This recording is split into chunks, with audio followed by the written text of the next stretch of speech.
Alright, in today's video, let's talk about rep ranges for weighted calisthenics and which one you should do to get the results that you want. So let's dive right into today's video.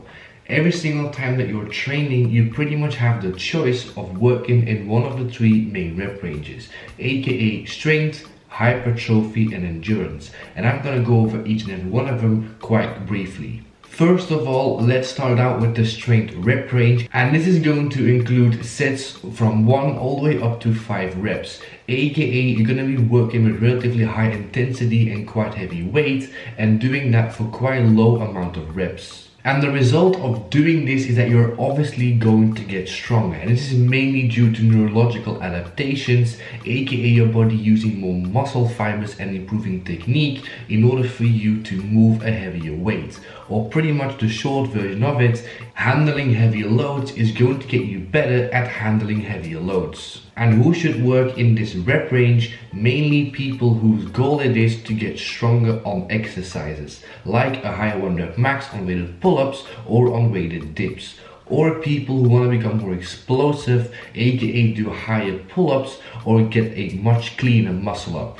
Because for one, training with heavier weight is going to result in a high 1 rep max if done properly, and for second, if you have a high 1 rep max, it's going to make you more explosive if you're handling lighter loads. And so if your goal is one of those two things, you will have to do the vast majority of your training volume in this rep range. And then the second rep range is going to be the hypertrophy rep range, pretty much including everything from 5 all the way up to 15 reps. And here you're going to be working with a medium weight for a medium amount of reps, which is going to result in longer time under tension, more muscle damage and also more metabolic stress, which are the three components of hypertrophy training. So if your goal is to add size and to get bigger, you will have to work predominantly in this rep range. And then lastly, we have the endurance rep range, pretty much including everything from 15 reps and up.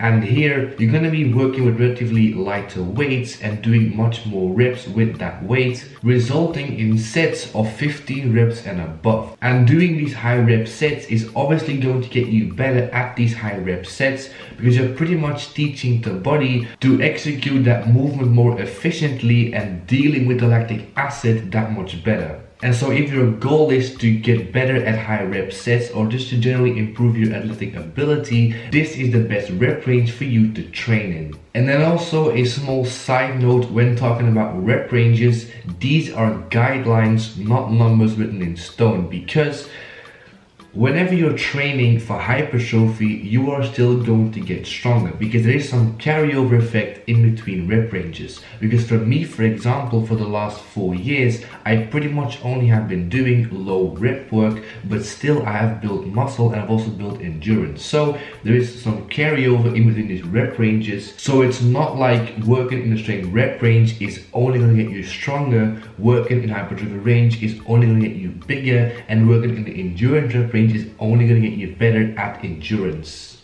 And also, let's talk briefly about the number of sets that you have to do. So pretty much the lower the amount of reps in each set, the more sets you have to do to get the same training response. So pretty much if you work in hypertrophy, 3 sets on an exercise will usually suffice, but if you're doing strength work, you will probably have to do 4, 5 or 6 reps to get the same training response. So once again, the lower the amount of reps in a set, the more sets you have to do. And then the question, what is the best rep range that you have to train in?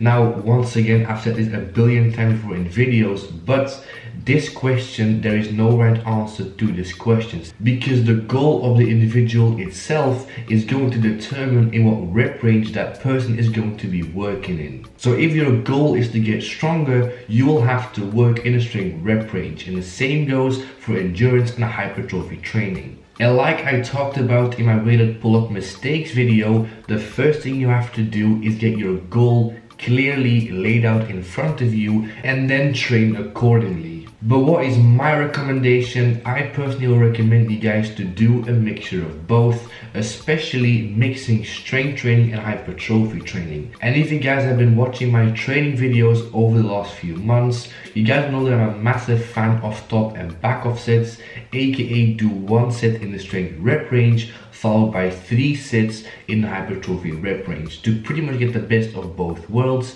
aka get stronger and get bigger at the same time. But that is just my recommendation, and if you guys have different goals, obviously once again train accordingly and train in the right rep range, which is going to be the best to achieve your goals. However, I will finish off this video with some advice for the beginners out there. If you just start out doing weighted calisthenics, don't jump into maximum strength training. For a few months in the beginning, focus on hypertrophy and endurance work to build yourself a solid foundation, because I see it happen so many times. People just start out with calisthenics and the first thing that they want to do is test their 1 rep max. Don't do that. Give yourself a couple of months once again to build yourself a solid foundation, and your future you will thank you, because having a bigger foundation is going to make it much easier later on to progress much faster with your strength training. So once again, beginners out there, take a few months, build a good foundation, and then after a few months where you feel like you're ready to do some low rep training, do that. But once again, for the 4th time probably, build a good foundation first. And that is going to be the full video for today. Hope you guys actually found it informative / useful. And as always, like and subscribe if you guys haven't already, and follow me on Instagram. See you guys in the next video. As always, Tuesday, Thursday and Sunday, 3 videos a week. I'm going to do a lot more informative videos over the next few months. So if you guys have any more video sessions, leave it down below. Also questions and advice, leave it down below as well in the comment section. And I'll see you guys next time. Thank you guys for watching, and latest.